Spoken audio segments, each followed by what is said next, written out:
Thanks, Julia, for that kind introduction. Dad would have appreciated that a great deal. So thank you.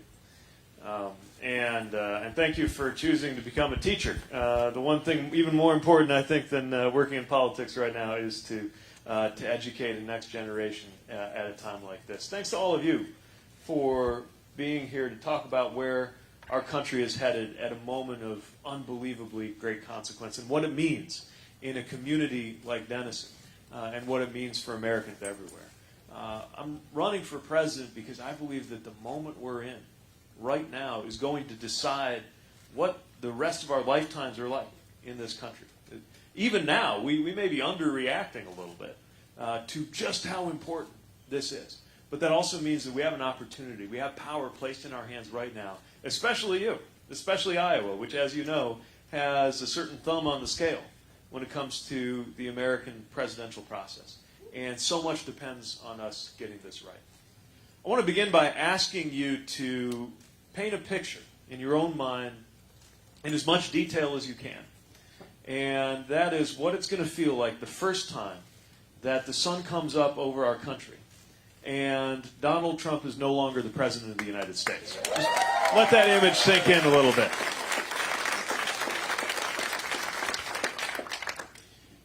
I think we have a lot to look forward to on that day.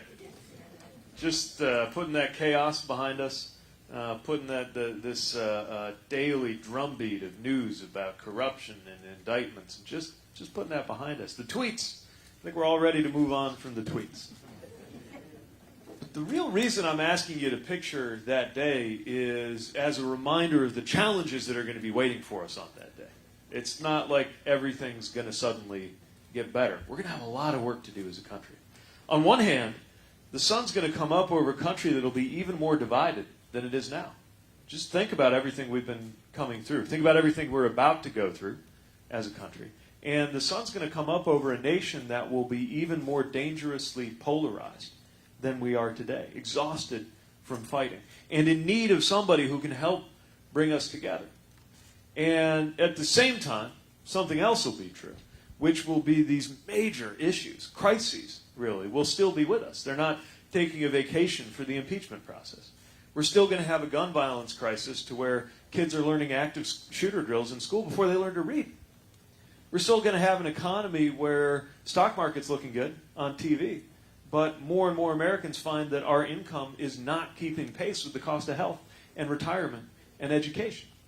Sun's going to come up over a climate that is this close to the point of no return that's going to cost future generations their opportunities and shot at the American dream. And so if you think about what's going to be required of the president, what's going to be required of the presidency on that day, we're going to have to do two big sets of things at once. First, to actually solve those big problems, to launch big ideas, ambitious enough to meet the challenge of the moment. And on the other hand, do it in a way that can actually unify, not polarize a dangerously divided country. That's the kind of president I'm running to be. That's the reason that I'm running for president, is because I see a way to make that happen. And the way we make it happen is to organize around our values and to lead the American people in the name of values that can take us in a very clear, forward, progressive direction on getting problems solved, but can also unify us as we get it done. It's how I think about things like what the flag means, and the idea of a flag and a country that belong to all of us. That the whole point of the flag is it's something that we all have in common, even among two people who have nothing in common besides the fact of being American. That flag stands for a set of values, and that a deeper patriotism that we need in this moment is not a patriotism that excludes, certainly not a cheap nationalism that tries to write some people out of the American experience based on what language they speak at home, or where their families came from, or how they worship. But rather one that recognizes that our country is made of people. If you love our country, you have to love the people of our country. And you can't love a country if you hate half of the people who are in it. I'm talking about a different understanding of what it means to love our country. And that also means a better understanding of what it's going to take to protect our country. So our country is made of people, then protecting our country comes down to how good of a job we do of protecting each other. Not just the things that we ask our troops and our national security professionals to do overseas, but what we do right here at home. are we, for example, seeing to it that the Second Amendment can't be confused with an excuse to do nothing whatsoever on gun violence when our schools are in danger? And when gun owners and Republicans as well as Democrats know that we've at least got to deliver universal background checks and red flag laws and disarm domestic abusers, do something so the kind of weaponry that I trained on when I was in the military isn't being sold for profit anywhere near an American school. That's part of national security. So is securing our future when it comes to climate change.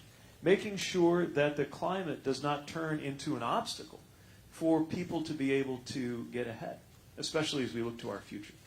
And for those of us who care about the American flag representing a nation that leads the world in dealing with big problems, that means restoring America's leadership role on issues like climate that we can't solve alone and the rest of the world can't solve without us. That's what I think is at stake and how the presidency can lead us forward on an issue like that. I think that we can take values that are being used to carve us up and pit us against each other and instead look to those values to unite us and guide us forward. I'm thinking about how we handle faith. And remembering, first of all, this is a country built on the idea that people of every religion and no religion get an equal claim on the protection of the Constitution. And I also think the time has come to send a message to people of faith that you have a choice. We can do better than we've got in this White House, where you're scratching your head thinking, whatever happened to, I was hungry and you fed me. I was a stranger and you welcomed me. That's where faith fits in my worldview, even as I know that I've got to govern according to the understanding that God does not belong to a political party in the United States of America. These are our values. This is what brings us together. I'm for an understanding of American democracy that recognizes that we're only a democracy if every vote is counted and every voter gets to count. That's why we've got to make sure we can't go on with districts carved up so that politicians pretty much pick out their voters instead of the other way around. That's why we can't go on with money playing the role that it does in the politics of today, and we can't be afraid to reform that, even if that means constitutional action. That's why our founders put the amendment process in there to begin with, so that when there was a big issue, we could have a big idea to fix it. That's what it means to defend the value of democracy. And the idea of freedom in our country can lead us to a better place. But it means really understanding what freedom requires of us. It's not just cutting every regulation out there. I'm not interested in preserving Amazon's freedom to not have to pay any federal income taxes at all next year. They'll be fine. I'm thinking about the freedom to live a life of your choosing, the freedom to live well. Some of the time that means getting government out of the way. I think we've got to get government out of the business of telling women what their reproductive health care choices ought to be and trust them to make those decisions. Sometimes it means government's got to step up. We understand that at the local level, making sure that our roads and bridges are in good shape, making sure that we provide schools for educating our communities. Those schools deserve to have support from a Secretary of Education who believes in public education in Washington, D.C., which is a little different than what we've got right now.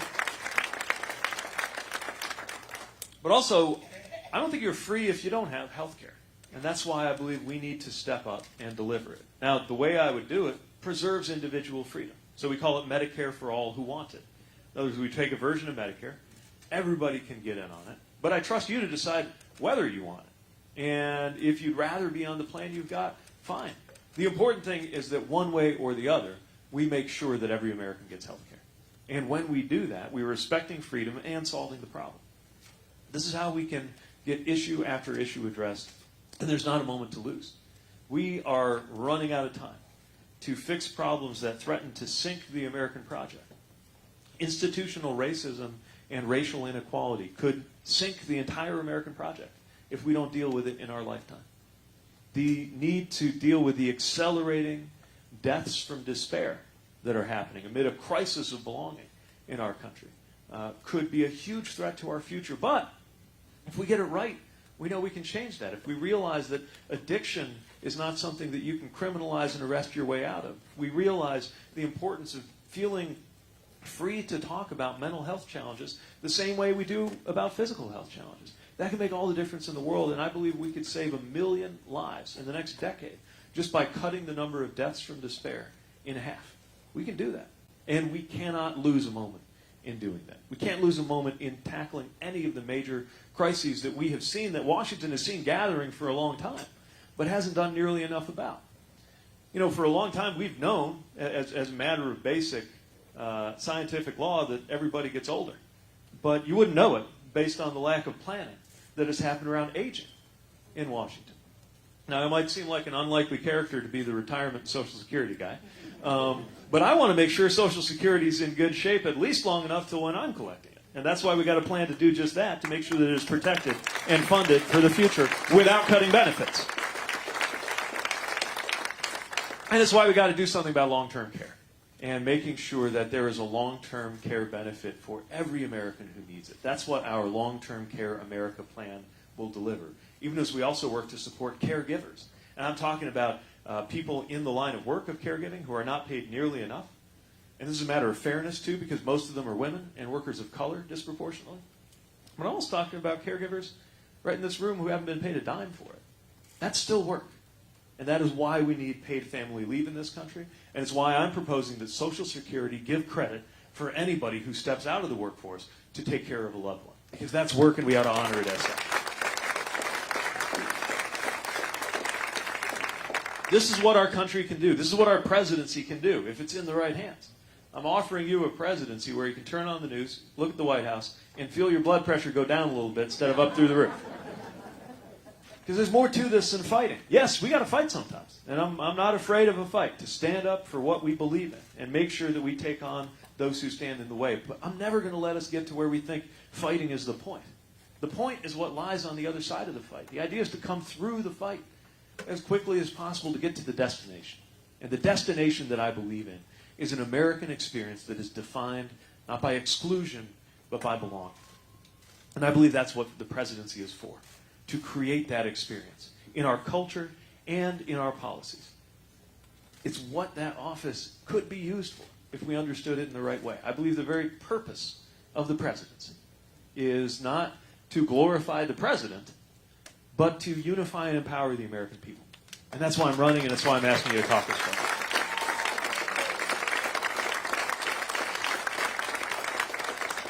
So I very much appreciate the chance to have this conversation with you. I'm going to end the monologue right there, and would love for us to be able to talk about whatever's on your mind and answer any questions that you might have brought with you today. Can't imagine this is too shy of a group. Yes, sir. My question for you is, could you compare and contrast what your foreign policy would look like compared to Obama's? Great. So we're in a whole new world now when it comes to the United States' relationship to other countries, even compared to 4 years ago. Largely because of the actions of this president, of course. We have allies questioning whether it's a good idea to bet your life on the credibility of the United States of America. And we're going to have a lot of work to do just to restore that American credibility. Now, half of it's what you don't do. Don't turn your back on an ally. Don't make foreign policy by tweet. Don't go around poking a country in the eye with tariffs before you know what that's going to mean to American farmers, right? So part of it's do no harm. But a lot of it is moving forward. So there are many elements of President Obama's foreign policy that I admired. The fact that he was opposed throughout to the Iraq War and sought to bring that to a close. But there's a lot of unfinished business right now. I thought I was one of the last troops turning out the lights when I left Afghanistan years ago. And we're still there, and we're still arguing about how to get out. And part of what's happened is not just the White House, but Congress through the years has more or less washed its hands of its responsibilities when it comes to matters of war and peace. So one thing that I would do in the event that a deployment of troops could not be avoided, and we really did have to get into a conflict, is I would put a 3-year sunset on the authorization from Congress. That if you really needed to be doing anything longer than 3 years, because we're coming up on 20 on this last authorization. We've got troops in Africa right now because of 9/11, and nobody can explain how all the dots are connected. So I would say that there needs to be a 3-year sunset. If the president really needs to extend it, you got to go back to Congress and sell it, and it forces Congress to take a stand. Because if troops can be willing to go overseas and put their lives on the line, Congress ought to be able to summon the courage to take an up or down vote on whether they ought to be sent there.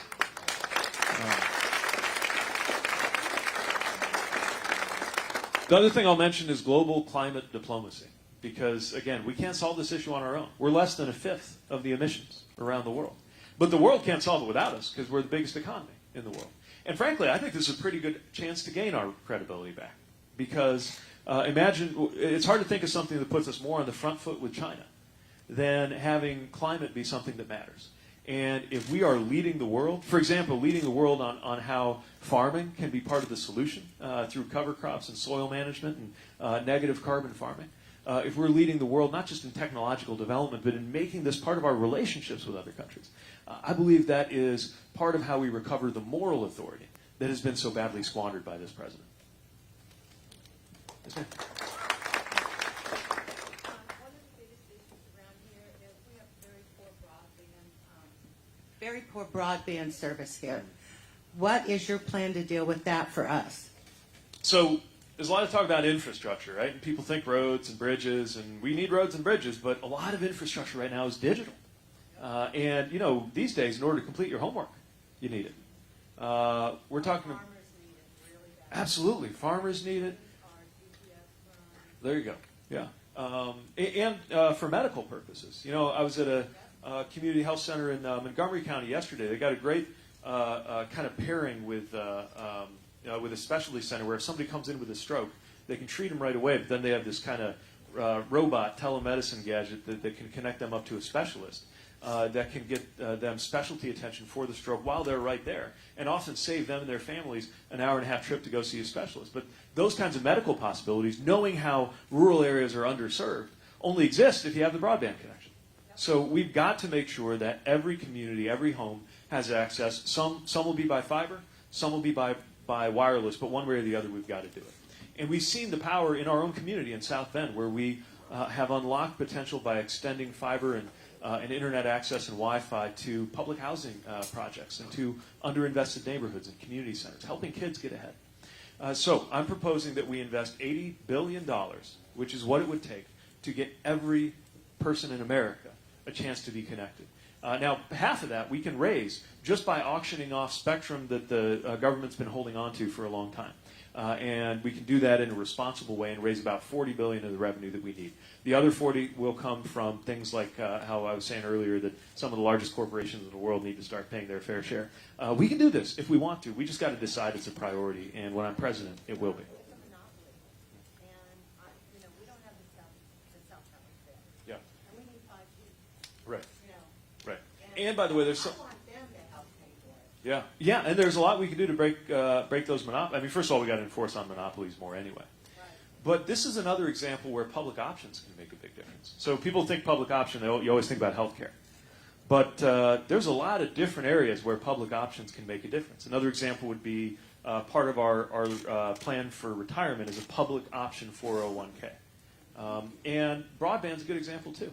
So in Chattanooga, for example, the telecom companies fought it, but the mayor set up a municipal way to get online. And it turns out in a lot of communities, when you get that public option, a lot of the big companies start behaving a lot better and lowering their prices and shaping up.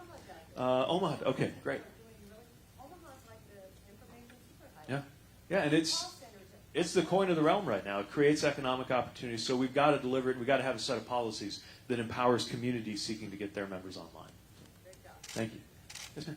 I don't know if anyone else has had the problem, but I'm disabled and my husband's on Social Security.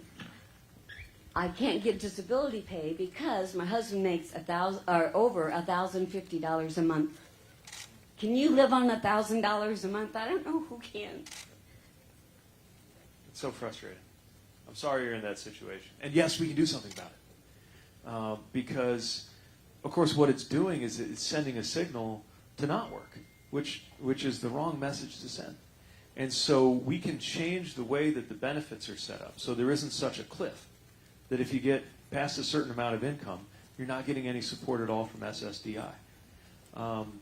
And also, I don't know what your personal experience has been in, but I know a lot of folks get caught up waiting for Medicare. When you qualify for SSDI, there's that waiting period. Look. What happened with Medicare, because I'm old enough, I signed up for it. But I opened business in 2000, and didn't do well. Well, the wording in the paperwork said, if you make too much money or work too many hours. Well, I didn't make the money, but I worked so many hours. Yeah. So they say I owed them back pay of $9,000. So when I went to court on it, and the judge said, oh, so you want your Social Security back? And I said, no, that's not it. I'm here for this $9,000. He says, that's not what in front of me. So I thought it was done. Yeah. Well, now that I signed up for Social Security, they're keeping that money until next year because, well, you owe that money back. So I get nothing until next year. So you're saying the system basically held it against you that you were Right. working, Right. which is just the opposite. This is the message that I think so many folks with disabilities are getting. And we want you to be free to contribute as much as you can. It's not just about making sure that we do right by you financially, but making sure that you can offer as much as you have to offer. And that's why we got to fix the system. That's telling people, basically telling people not to work, especially folks with disabilities. I hope I can learn more about your story because I want to make sure I understand more about it. We'll follow up with you after. But I appreciate you sharing it, and I'm sorry that you're getting jerked around like that.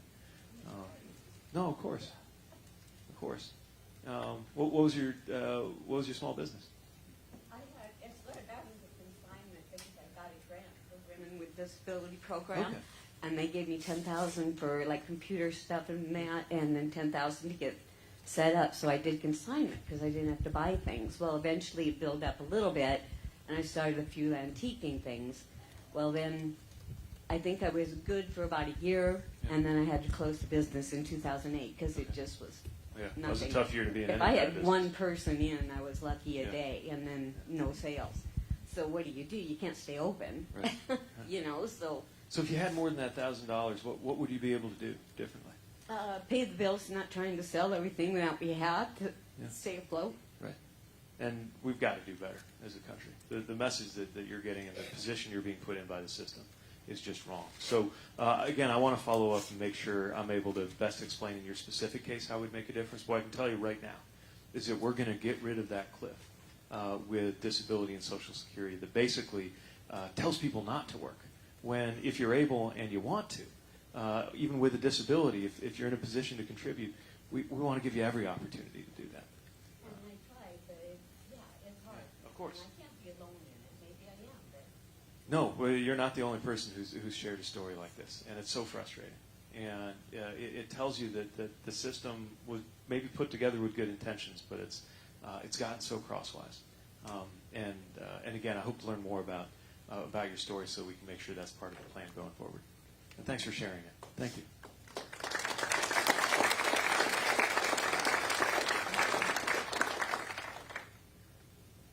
So my question would be about access for housing in rural America. So my question is about access for rural housing. So in many small towns, Iowa has a very low unemployment rate, and so a lot of companies around in this area would like to expand, but they can't find workers. And then part of it, they can't find workers because there's not adequate Yes. or affordable housing. And a lot of the spec homes, the builders don't want to build a spec home because, if you're a town of 1,500 people, well, what if it doesn't sell? And then they're sitting there with it. So I'm from Manning, down the road about 30 miles, and we have a terrible problem with housing. We've had a lot of people that have turned down jobs because there's no place to live. Yeah, we've seen this with economic development. When we finally get things working well on the job side, we got to have a population growth strategy too. And the population part can't be there if you don't have the rooftops. So it's one of the reasons why we need federal housing policy that supports the development of more affordable housing. And there are a lot of things we can do. We got the rules that are in the Federal Housing Administration that got kind of softened up enforcement-wise under this administration. But it basically makes sure that communities are affirmatively doing something to make sure that there's fair housing access. Another thing we can do is use federal dollars to create the incentives that then would have a developer weighing whether it's a good bet to put up a house. It would make them feel a little more safe about making that investment. It's why we need to expand a low-income housing tax credit. It's why we need to expand the availability of housing choice vouchers. And it's why we need policies that encourage communities that create zoning policies that are more inclusionary. Look, the housing policies is going to look different in different parts of the country, right? There are some areas where the big challenge is the developers can't wait to put something up and the city's holding them back. Other areas, and it sounds like this is one thing my community and yours have in common, is that we'd be happy to have more development, but we can't always find somebody to say that it pencils out. Or they ask for tax incentives in order to be even come in and break ground. And so we got to make sure we got a flexible enough policy in Washington that supports the different needs of different communities when it comes to expanding housing access and making sure that anyone weighing whether to build a house or renovate a house knows that it's going to pay off, knows that it's a good bet, and get that right so that when we finally have those jobs materializing, we know we're going to be able to house the people to do them. Thank you.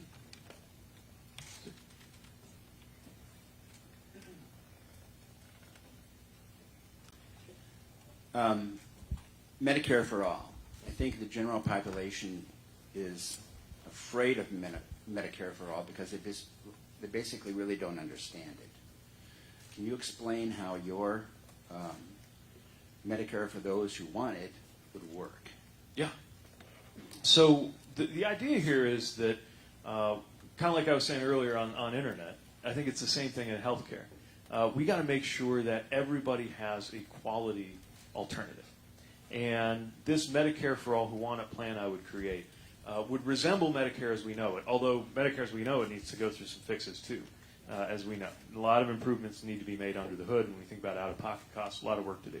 But something basically along those lines. And we set it up with a cap on the premiums, so it can never be more than 8.5% of your income. And we make sure that it's supported for low-income folks too. And then we give everybody the chance to become part of it. And the thought is, you're going to sit at your kitchen table and do the math. And if the plan we create is better, then you're going to switch over. I believe so much in this idea that I think everybody's going to want it. If I'm right, everybody on their own will choose it, and eventually it's Medicare for all. But if I'm wrong, if there are some folks who would prefer to be on the plan they've got, and I talked, for example, to a lot of union members who negotiated a real quality plan, and they're not too sure about having to be kicked off of it like the Medicare for all plan would do. I respect that, and I want to give them a chance to compare once it's actually out there and decide. So one way or the other, everybody gets covered. But it has a little humility baked into the policy, because we're not assuming that in Washington we're going to decide whether and when it's right for everybody to cross over. You cross over when and if you think you want to, and it trusts you to make that decision. Now, that's not all we got to do on healthcare. We've also got to make sure we're doing something about prescription drug prices, especially when we see what's going on with these pharmaceutical companies. Step one, allow Medicare and the plan I'm going to create and Health and Human Services on behalf of the private plans to negotiate drug prices. It makes no sense that we don't negotiate drug prices with these companies. But a second thing that I believe we must do is establish a limit on how much prices can be jacked up. Look, if there's some emergency and one of your ingredients is hard to come by, that's one thing.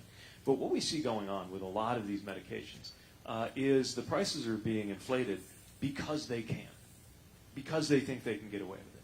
And there are medications that folks need in order to live. When we're talking about for EpiPens, insulin, right? In order to live, you need this. This is not optional. And so we would set it up so that any company that tried to raise prices faster than inflation would face such a tax penalty that they wouldn't try it in the first place. Because they're not going to do the right thing on their own. We got to force it. And that is a classic role for what government ought to do. And these companies will be fine. This is not about punishing innovation. They will still be successful if they create good products. But what they won't be able to do is to jack up the prices to where they're out of reach for far too many Americans.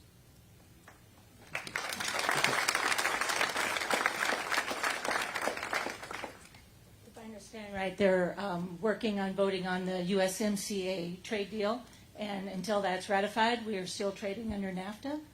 What are the differences? Why is USMCA supposed to be so much better than, what are the inequities of NAFTA? Yeah, good question. It seems to me like they're trying to repackage something and sell it with a new label, change a few things here and there, and then take credit for fixing a problem. But I don't think it actually speaks to a lot of the core problems with NAFTA, or a lot of the core problems in how our country approaches trade. Look, I'm not anti-trade. I think that we should always, think about pork, right here in this part of the country, and what the Chinese market meant to us. As a country, and soybeans, obviously. So making sure that we have the right kind of export markets for our products is really important, and that's part of how trade works. But it's got to be fair trade. It's got to show respect for workers and environmental standards, not give somebody an advantage because they don't have the same standards that we do, and then we can't compete. And it's got to be negotiated in a way that has a strategy to it. The president's got no strategy. If he's saying that Canada is a national security risk, Canada. And in the meantime, doesn't have very much to say about some of the interdependencies we've got with China that I actually am worried about, pharmaceutical ingredients. some of the things going on with electronics that have a lot of security issues. We really do need to be thoughtful and careful about national security implications. But that doesn't mean you just put up a big wall around the status quo. It means you go in with a plan. And for every trade opportunity, you ask, can this make our American farmers, workers, and consumers better off than before? And that's the standard we ought to hold to replacing NAFTA as well. I think we can do better than what this president's offered, especially because so much of it hasn't gone through either. This China deal, they keep saying there's a China deal. It's around the corner. It's coming any day now. And it's kind of like the EPA thing on the renewable fuel standards, right? They said, oh, we're going to change it up eventually. And it's getting to be like Lucy holding the football, right? At a certain point, you guys, how many more times is he going to pull away the football before we say enough? This is not a president who cares about American workers. This is not an administration that cares about American farmers. We can do better, and we will. Thank you. Okay. Listen. Yeah, a few months ago, I went up to Storm Lake for the candlelight vigil for immigrant children. And, as I relayed to my church, it was really a wonderful, uplifting event. And you had young children there playing with the other children and with their families and everything. And I thought, what a juxtaposition between that reality and the reality at the border. Yeah. And in Florida and elsewhere where children are in cages, not Right. frolicking like they should be. Right. So what is your plan Yeah. to address that? I'm looking at your shirt, too, which if folks can't see, it says, Jesus was a child refugee. And we've, just in the name of our humanity, as a country of values as well as laws, we got to do things different. And I think the story you're telling is so important. Storm Lake is a community that maybe a lot of observers might assume would be anti-immigrant because it's more conservative and rural area. But actually, nothing could be further from the truth because immigration has been so vital in this and other rural communities to the opportunity to grow. Matter of fact, part of what's in our rural economic development plan is community renewal visas that would allow communities, if they want to apply for an extra allotment of visas in order to bring in more people to that issue we were talking about before of having enough people to work the jobs that we've got on a kind of a fast track if they agree to commit to live in an area that's seeking to grow its population. And we found that idea has been welcomed in so many rural communities across Iowa and around the country. But we got to start with just basic humanity. The way people are being treated at the border is a moral stain on this country. I went to one of the facilities I think you're mentioning in Florida, a for-profit child detention center. They wouldn't let us in to see what was going on, but we got the idea. There should not be such a thing as a for-profit child detention center in this country.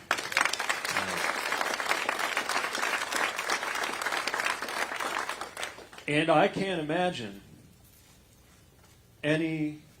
certainly I can't imagine any God that would smile on children being separated from their parents at the American border. And we're going to have a lot of moral repair to do about that situation. Not only to end it, but to go back and do right by those families that were harmed by those policies. We can be a nation of laws and values. At our best, we always have been. And that means recognizing that when people come to this country to make a life here, they are making this country better. They are offering something to this country, not just seeking to be better off.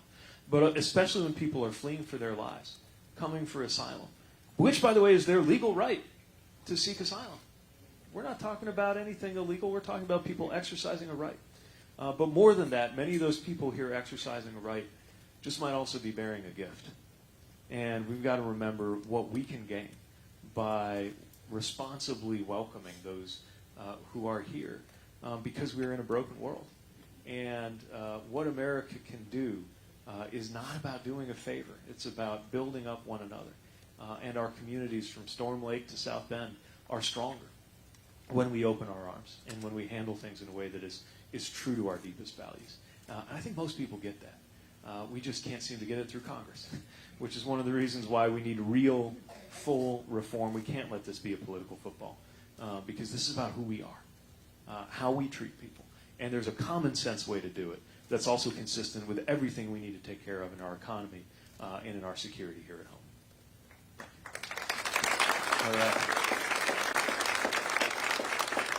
All right. How many more do we get? All right. I think you're the last word. question about battle tactics. Yeah. When you're the Democratic nominee fighting dictator Trump on stage, what are you going to do to win the hearts and minds of the Americans who truth no longer matters? So here's the thing. We got to find a way to deal with him without becoming an equal and opposite version of him. Right? 'Cause we're not going to become what we're fighting. Now, I can throw a punch, and there are moments where when he tells a lie, you just got to say what the truth is. If he does something wrong, you got to confront it. But the other thing that I think we got to do when dealing with him, and then again, I'm not afraid to have the contest over who cares more about American farmers and workers, over the difference between my relationship to the flag and his. We can have that conversation. But the less it's about him, the better. Because we've also got to deny him the power to change the subject. The subject of an election should always be you, us. How's my life going to be different if you're president instead of him? That's what this election should be about.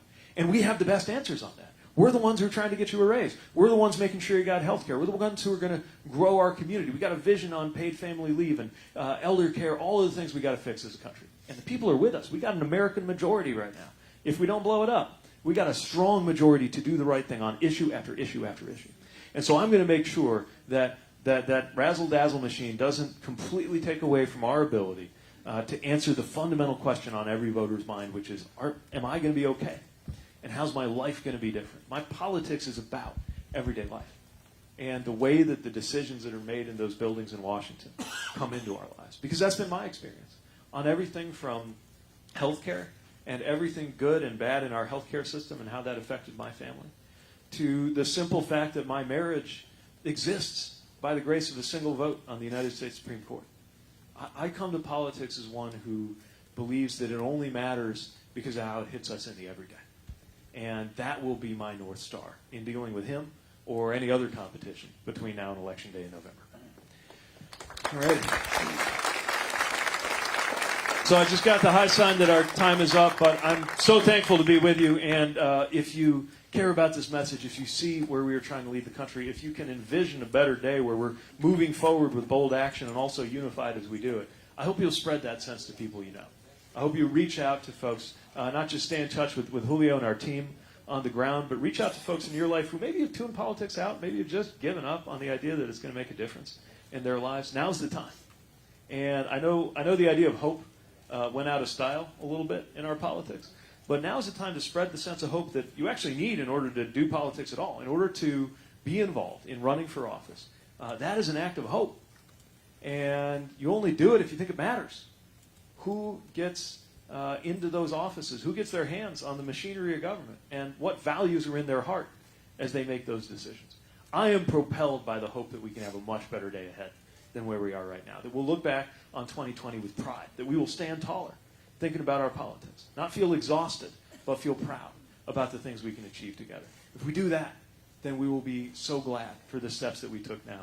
And what I'm asking of you, in addition, of course, to hoping that you will caucus for me in February, is that you'll spread that message to anybody you know who is wondering whether they belong in this country, wondering whether the system will ever work for them, and remind them that the only way to change it is to change it ourselves.